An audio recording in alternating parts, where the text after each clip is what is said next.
herself. God. But she could only wait so long.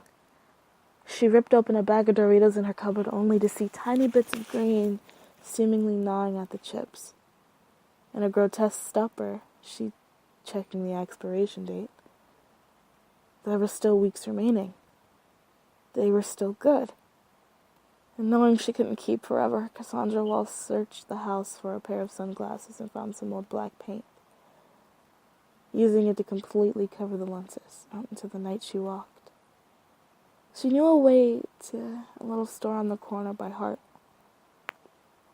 She could get some resources, fresh ones exclusively, and keep herself alive until she could figure out something to do. She would walk, unable to be around the grunge of her car. She was about halfway to the store when a beat-up old BMW pulled by. A number of 20-something-year-olds yelling out at her. "Yo, MILF!" one of them yelled. "You headed anywhere in a hurry?" She ignored them. "Hey, lady!" My screen went dark, hold on.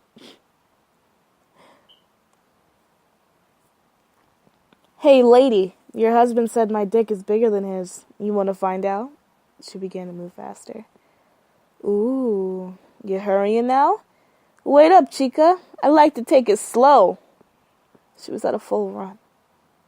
But the car of laughing delinquents pulled forward and cut her off by pulling into an empty parking lot. She tried to run, but the men were far too quick for her. She was out of shape. Only managing to pepper spray one, crippling him quickly, but the other two managed to beat her toward their car. She opened her mouth to scream, but she could hear the sound of an opening switchblade and feel its cold steel pressing against her neck. "Calm down, crazy lady, and climb in the car. We gonna go for a ride." They must have driven for an hour or so before they ripped the glasses off of her.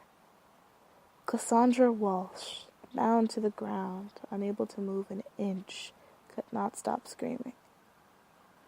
Before her were what appeared to be 3 demons. Their tongues hung out and low. They all seemed to have hundreds of eyes covering their burning red bodies, all looking down at her. Their nails and teeth were razor sharp. And between all of their legs was another face, a roarful expression on across its lips as its tongue licked at the tears on her face. "Relax there, baby," one of the beasts said. "We gonna be gentle.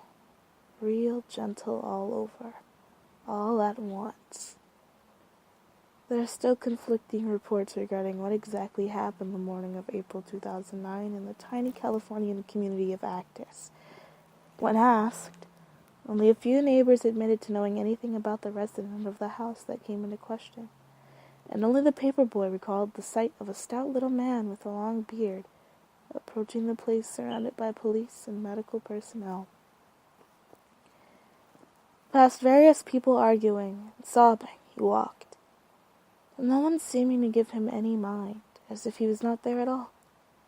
He slipped past all the yellow tape and made his way into the house, collecting a pair of spectacles out of a trash, and sliding them on as he examined the place. There was a trail of dirt left by the police and concerned relatives that led all around the house. But this man instinctively knew exactly where to go. He found all he was looking for in the upstairs bathroom.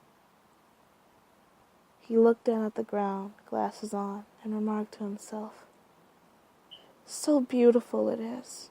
Truly, so lovely. Whatever anyone else says." There are no words for just what he saw with those glasses on. It was a sight simply of too much awe and wonder. Though grimaced a tad at the misshapen, bloody metal tool lying next to it, almost wire-like. He then glanced up and saw the room's mirror shatter into a myriad pieces. Shaking his head a little, noting to the bloody handprints that seemed to cover the sink. He turned then to the other side of the room, noting a figure suspended by a rope, its head looking downward, its hands covered in blood. It was only a shame a thing of such beauty must share its space with this worthless piece of hanging meat. Thanks, guys. That was me, Luna. That was this story.